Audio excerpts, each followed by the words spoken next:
Sí. Eh, bueno, continuando con los videos de prospección y exploración y también de geofísica, en realidad es para prospección y exploración porque la parte de exploración exclusivamente, vamos a continuar entonces con los métodos de muestreo manuales, ¿sí? Los métodos de muestreo manuales, digamos, se clasifican en el muestreo por bloques, el primero A, después el puntual, el B, después por canaletas, C, después B de esquirlas, E, el muestreo completo, y por último el muestreo integral, ¿sí? Vamos a comenzar desarrollando cada uno de este tipo de muestreo. Primero el caso es un muestreo por bloque. El muestreo por bloque se aplica fundamentalmente para el material que viene de una voladura, material de una voladura, una pila de mineral, ¿sí? Una pila de mineral o un afloramiento, ¿sí? ¿En qué consiste? ¿Sí? Consiste, o sea, generalmente en todo lo que hay material acumulado, ¿sí? ¿Y en qué consiste? Sobre el material ese que está acumulado formando un montículo, se extraen muestras de mineral en forma de bloque, o sea, tamaño así cúbico, ¿sí? Entre 5 y 10 centímetros y aproximadamente el peso tiene que ser entre 0,2, o sea, el peso de la muestra va de 0,2 a 1 kilo, o sea, de 200 gramos a 1 kilogramo, ¿sí? En varios lugares bien distribuidos de la zona muestreal, ¿sí? ¿Qué, digamos, ventaja y qué dificultad tiene este método, ¿sí? La ventaja sería que es un método expeditivo rápido, ¿sí? Pero tiene la desventaja que solamente, digamos, el promedio, la muestra ponderada de este mineral me va a dar una ley media que generalmente no responde al valor real de la ley media de esa acumulación de mineral. ¿Por qué? Porque estamos muestreando la parte superior, digamos, ¿sí? Y no estamos muestreando de la parte interna, ¿sí? ¿Qué otro método de muestreo hay? Tenemos el muestreo puntual, ¿sí? Se puede hacer en diferentes lugares. ¿El muestreo puntual en qué consiste? ¿Sí? Primero se aplica fundamentalmente el muestreo puntual para lo que es material, digamos, de un afloramiento, ¿sí? Se aplica, ¿sí?, en afloramientos y minerales a granel, ¿sí? Y minerales a granel. ¿En qué consiste? Bueno, normalmente también se aplica para vetas en los frentes, ¿sí? Vetas, ¿sí? ¿En qué consiste básicamente? Digamos que se extraen muestras del tamaño de una nuez en un reticulado o cuadrícula previamente, ¿cómo se llama? Dibujado en el frente de explotación, o sea, el reticulado o cuadrícula, vamos colocando unos puntos y sobre esos puntos indican los lugares que van a ser muestreados. Dijimos que eran las muestras del tamaño de una nuez, ¿sí? O sea, son para minerales petiformes, ¿sí? Minerales petiformes, afloramientos y minerales a granel en general, o sea, de tamaño fino. Entonces, esa muestra del tamaño de una nuez, digamos, tiene que estar bien distribuida siguiendo una cuadrícula, ¿sí? Y depende en qué condiciones esté. Por ejemplo, si el caso estamos en una galería que atraviesa a una veta, ¿sí? Entonces ahí lo hacemos directamente dentro de la cuadrícula, dentro de los límites del mineral, ¿sí? O sea, que no nos pasemos hacia afuera. En cambio, si estamos ya, por ejemplo, en una galería que ya fue atravesada por un cortavetas, ya fue explotada, sin embargo queda en las paredes y en el techo la marca del mineral, porque el mineral, digamos, la veta es más ancha que la galería, entonces quedan el color característico del mineral en las paredes y en el techo, y ahí sacamos las muestras a intervalos regulares en forma de la nuez, como veníamos diciendo, si es que obedece el muestreo puntual. Y también se puede dar el caso de que el mineral que haya sido traído de una voladura, que normalmente para el transporte usamos ya sea vagonetas o camiones, también se puede muestrar directamente cuando se vaya transportando ese material en la parte superior, en la superficie, ya sea de la vagoneta o del camión, siguiendo más o menos una traza pentagonal, es decir, formando 5 puntos así en forma geométrica, ¿sí? Como un pentágono con vértice en este punto, y si es más grande como un camión, distribuimos todo de tal manera que quede con la misma configuración. El problema es similar al que teníamos en el muestreo por bloques, en este caso, porque estaríamos mostrando la parte superior y no estaríamos mostrando la parte interna. Continuamos entonces con los muestreos, el tipo de muestreo, ¿sí? En el caso, vamos a ver ahora el muestreo por canaleta, ¿sí? El muestreo por canaleta se aplica para el muestreo de vetas y de mantos que no sean muy anchos, ¿sí? ¿En qué consiste, digamos? En construir, digamos, excavar una canaleta, ¿sí? En forma, digamos, de un prisma transversal, es decir, la canaleta tiene que ser lo más perpendicular posible al buzamiento de la veta, ¿sí? Perpendicular a las dos caras de la veta. En el caso de muestreo por canaleta, una veta angosta, ¿sí? Tiene que estar distribuida en forma regular, ¿cierto? Y tratando de ser lo más perpendicular posible a las dos caras externas de la veta, ¿sí? También tenemos el caso, de aplicar muestreo por canaletas en el techo de una galería cuando ya ha sido construida la galería. Por ejemplo, si la veta ha pasado por acá, en el techo va a quedar la marca de un cierto color de la veta que se diferencia de la roca de caja o estéril. Entonces vamos tomando intervalos regulares en el techo de la galería, siempre en forma perpendicular a la dirección de la veta, ¿sí? Y después también podemos aplicar el muestreo por canaleta en el caso de un manto, o sea, el muestreo por canaleta en un manto. Los mantos, al ser casi horizontales, prácticamente paralelos a la superficie de la tierra, ¿sí? Se toman las canaletas, se perforan, se construyen en forma vertical, ¿sí? Perpendicular a la dirección horizontal, porque es prácticamente horizontal, ¿cierto? Por el borde, en uno de los costados del manto, siempre y cuando no sea demasiado ancho, no sea demasiado grueso, para que la cantidad de mineral pueda ser procesada después y llevada a la planta de tratamiento y hacer los estudios mineralógicos, ¿sí? También tenemos el caso de cuando tenemos que hacer un muestreo por canaleta en vetas muy anchas, en una galería que ya fue construida, ¿sí? Cuando la veta es ancha, nosotros por ejemplo tenemos este ancho de veta muy ancha.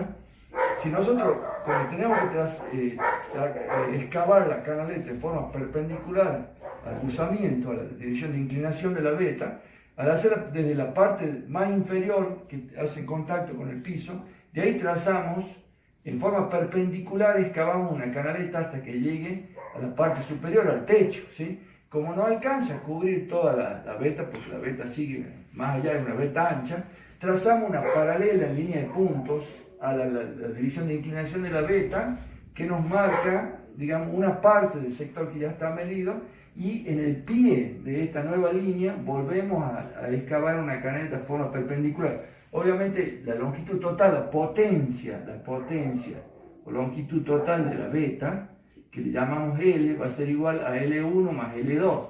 O también podemos, como a veces usa potencia la letra T, la T total va a ser igual a T1 más T2, ¿sí? Siendo de las dos perpendiculares a la veta.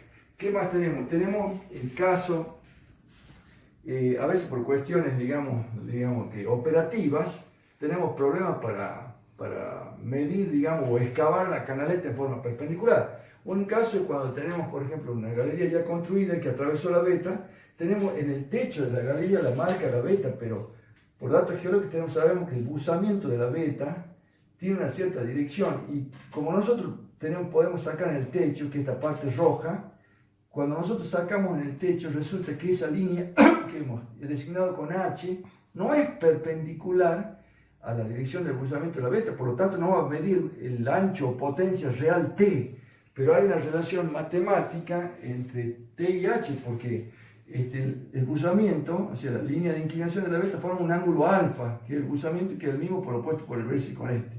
Si nosotros trasladamos esto, se nos forma un triángulo. El T es la potencia o ancho real, ¿sí? H es el ancho aparente, que lo hemos tomado en forma horizontal en el techo de la galería. Y alfa es el ángulo de inclinación, entonces podemos establecer una relación. ¿Cierto? ¿Por qué? Porque tenemos seno de alfa es igual a cateto opuesto sobre hipotenusa.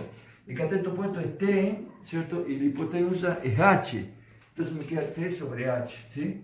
Como yo quiero sacar, digamos, el valor de T, paso H para acá y me queda que H por seno de alfa va a ser igual a T, ¿sí? De donde sacamos la fórmula final que T igual a H por seno de alfa, ¿sí? Es decir, teniendo nosotros el ancho aparente, que es H, el ancho horizontal, multiplicado por el seno del ángulo de inclinación o abusamiento, obtenemos el ancho real. Ahora, ¿qué dimensiones debe tener la canaleta?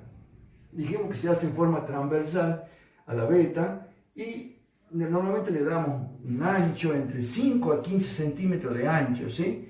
De profundidad, o sea, en la dirección vertical, de 3 a 5 centímetros, y la longitud que sea necesaria para cubrir toda la potencia o ancho de la beta, ¿sí? Esos serían los datos más importantes para obtener en el caso del muestreo por canaleta, para ¿sí? frentes de explotación, ¿sí?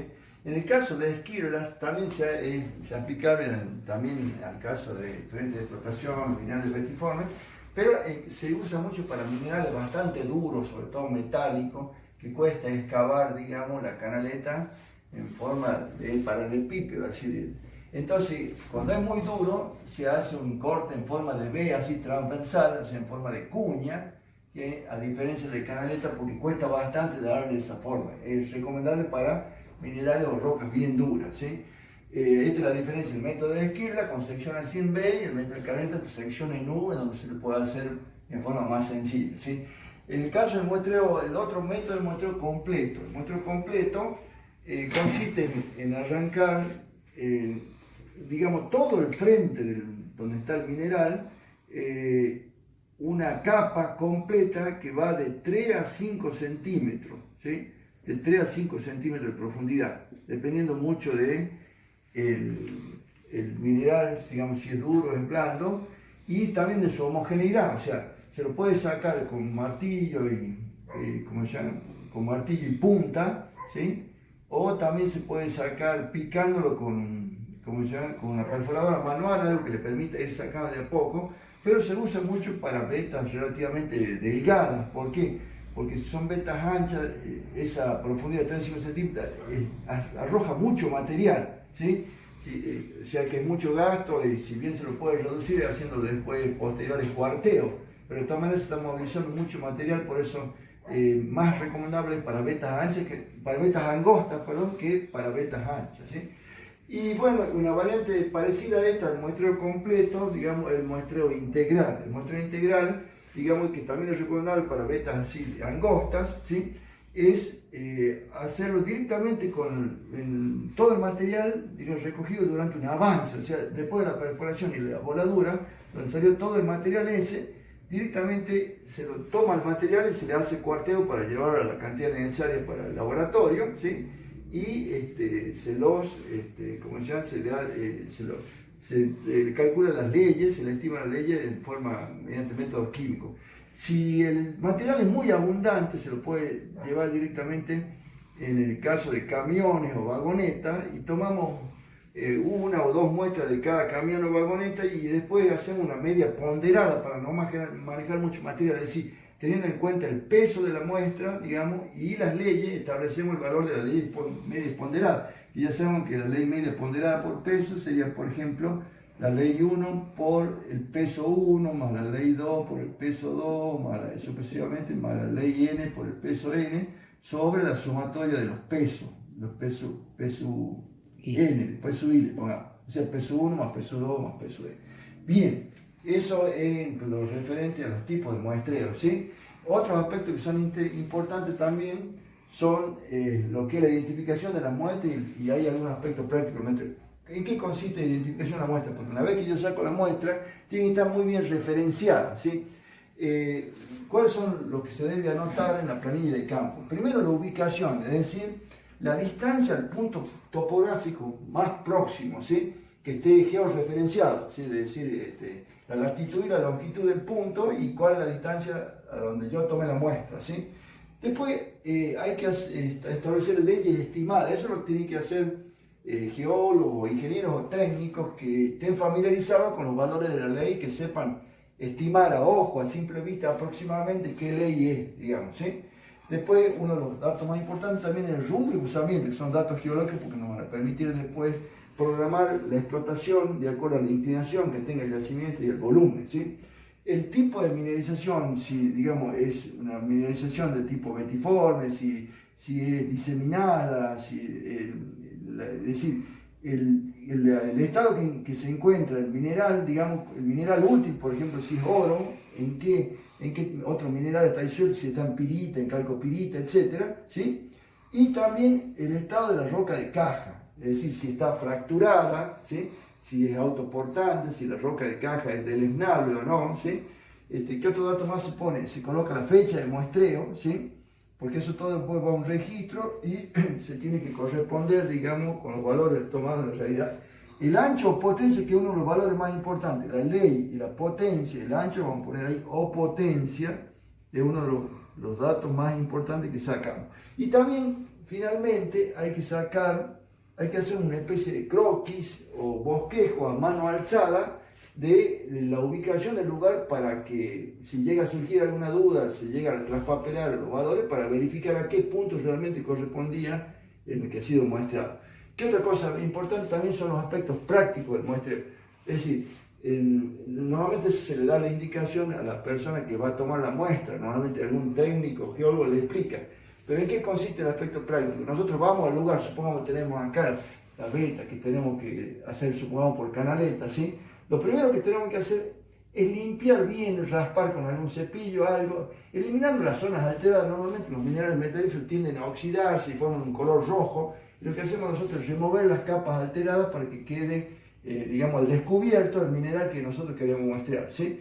Después el arranque de la muestra. El arranque de la muestra normalmente se puede hacer con una masa y una punta así afilada, ¿sí?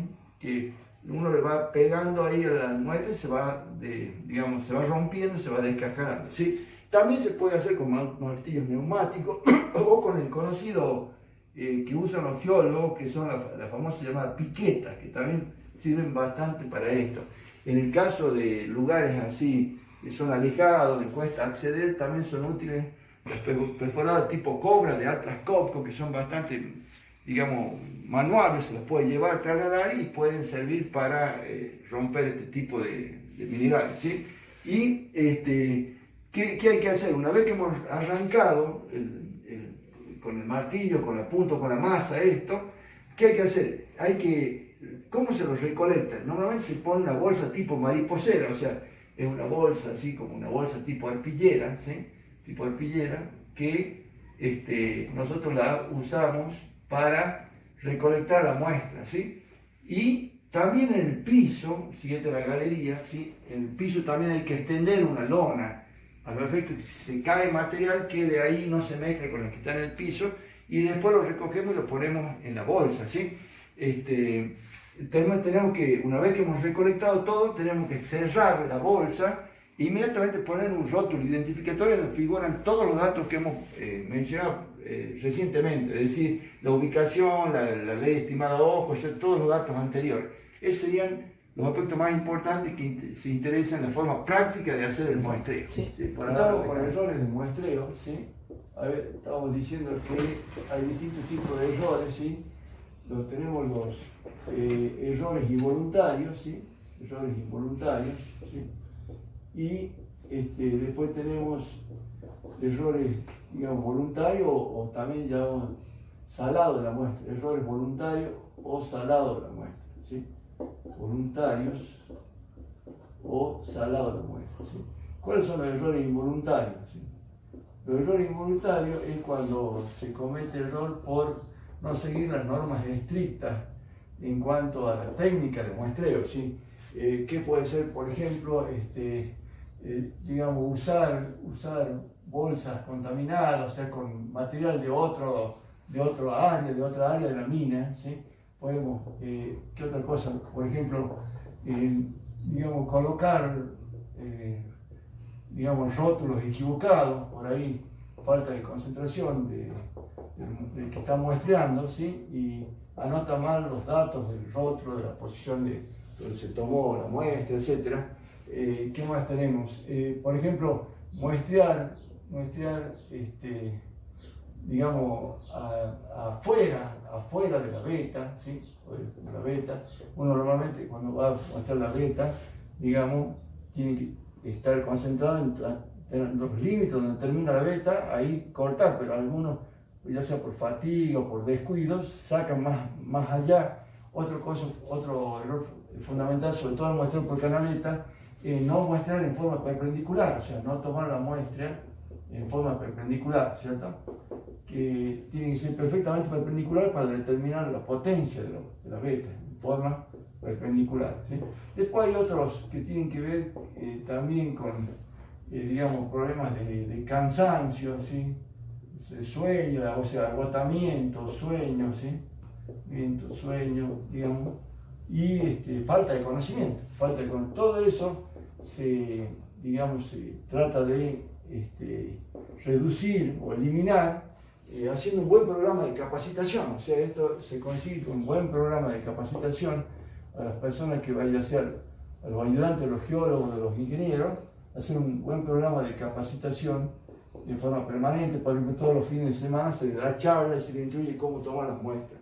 Y en el caso de los errores voluntarios, saber la muestra es cuando deliberadamente, o sea, a propósito, esto se hacía antiguamente, no sé, puede ser que siga haciendo ahora, pero en las bolsas donde se llevaban las muestras del mineral, si yo quería que me dé valores altos, por ejemplo, y tenían valores bajos de leyes de oro, se le introducía alguna muestra con oro, un anillo, algo molido, para que le dé un valor mucho más alto. O sea, un salado voluntario con la idea de que se evalúe más, digamos, el yacimiento de lo que realmente vale. También puede ser al revés, que si quiere hacer que tenga menor valor y agregarle arena o algo sin valor. Eso se puede solucionar, digamos, tomando muestras con un equipo que no sea el habitual, ¿sí? Tomando muestras con personal, digamos, que no sea el que está siempre designado para hacer eso, ¿sí? Sí, por supuesto que también esté capacitado, porque puede ser que lo estén haciendo en forma a propósito para que dé otros valores. Entonces, lo tomamos con personal que digamos no sea el mismo, y con un porcentaje, no se le va a volver a repetir a todos, sino con un porcentaje que va entre el 10 y el 50% de las muestras que se tomó. Tampoco es cuestión de hacerlo todo, ¿sí? Todo esto, digamos, es con la idea de que se refleje exactamente, digamos, el valor real de la ley media, porque cuando cualquiera de las dos cosas, ya sean errores involuntarios o salado la muestra, van a dar valores que no tienen nada que ver con el valor promedio de la muestra, ¿sí? Otra cosa importante es la determinación del peso específico, ¿sí? ¿Por qué es importante la determinación del peso específico? Porque en base a él, al peso específico, ¿sí? Se puede determinar el tonelaje, ¿sí? Se determina el tonelaje, ¿sí? Porque nosotros tenemos el volumen, el tonelaje, o sea, las reservas, ¿sí? O sea, las reservas, ¿sí? Y, por supuesto, conociendo bien la ley, ¿sí? También se determina el fino, que es el producto de el tonelaje o peso por ley, ¿sí? Determina el fino, ¿sí? El fino contenido, ¿sí? Entonces, el fino contenido, como dijimos, sería igual al peso o tonelaje multiplicado por la ley, ¿sí? Peso por ley, ¿sí? Bien, ahora, ¿cómo se determina el peso específico? En primer lugar, habría que ver cuáles son los tipos de peso específicos, ¿sí? Tenemos tres tipos, tenemos una clasificación de peso específico. Tenemos el peso específico natural, que se indica normalmente a veces con P o con G sub N.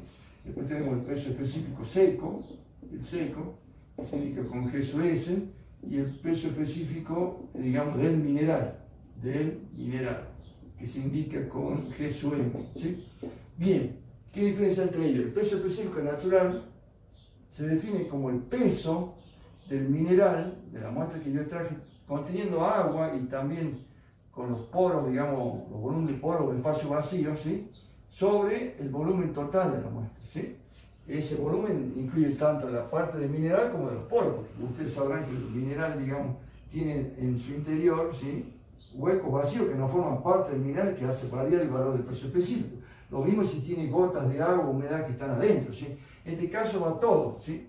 tanto el peso del mineral está conteniendo el agua, como el volumen está conteniendo los poros, espacio vacío, ¿sí? En cambio, en el peso específico seco, ya tenemos el peso digamos, del mineral en seco, o sea, restándole la cantidad de agua que tiene. El peso total menos el peso del agua. Y el volumen está considerado todo el volumen, tanto, digamos, del mineral en sí mismo como el de los poros de espacio vacío. Y por último tenemos el peso específico del mineral, que ese también no solo descuenta el tema de la humedad, el peso del agua, sino también descuenta el volumen de los poros, o sea, toma solamente el volumen de la parte sólida de lo que es el mineral en sí mismo, ¿sí? Ahora, otra cosa importante que tenemos acá es la definición de humedad, ¿sí? Humedad, ¿sí? Se considera, digamos, el porcentaje de agua, ¿sí? Que tiene al interior de la muestra. Por ejemplo, normalmente la humedad se define como el peso del agua sobre el peso total de la muestra, ¿sí?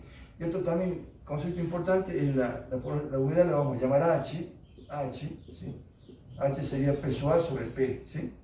Bien, y después tenemos la porosidad, ¿sí? Que es también otra relación, se define, esta normalmente la humedad se expresa en tanto por ciento, ¿sí? Por ejemplo, el 65% de humedad. Y la porosidad, ¿sí? Que la vamos a llamar P, porosidad, la vamos a llamar así, para que no sea lo mismo que peso total, le podemos poner phi, ¿sí? Porosidad phi.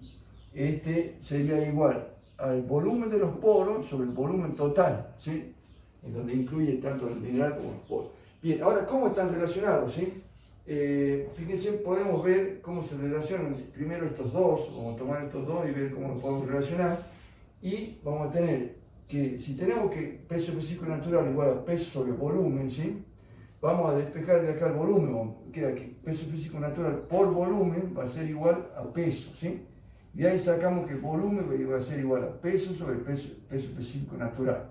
Algo similar podemos hacer con el otro, con el peso específico seco, ¿sí?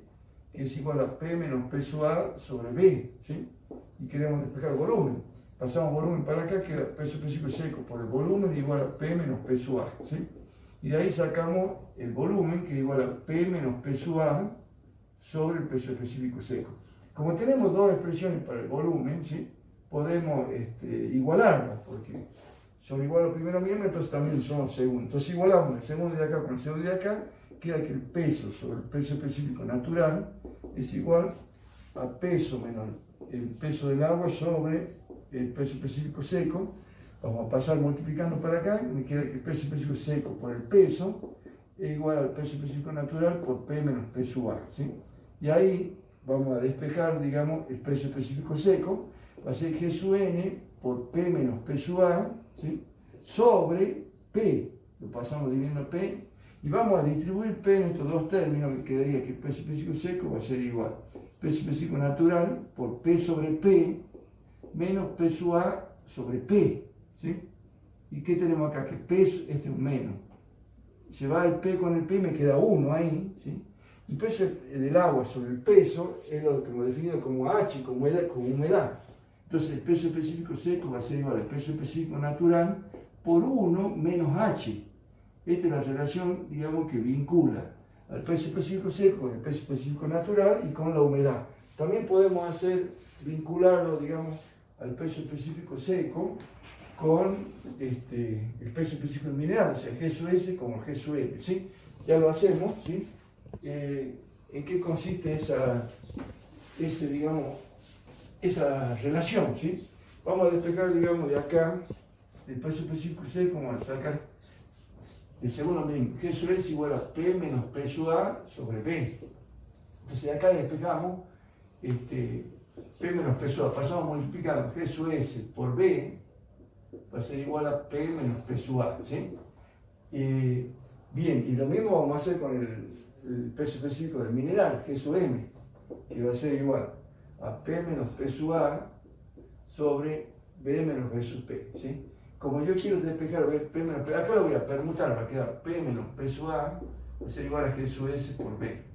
Y acá paso el B menos B sub P, para allá el denominador queda G sub M por B menos B sub P. Y esto va a ser igual a P menos P sub A. Y después permuto, esto lo paso para la izquierda, ¿sí?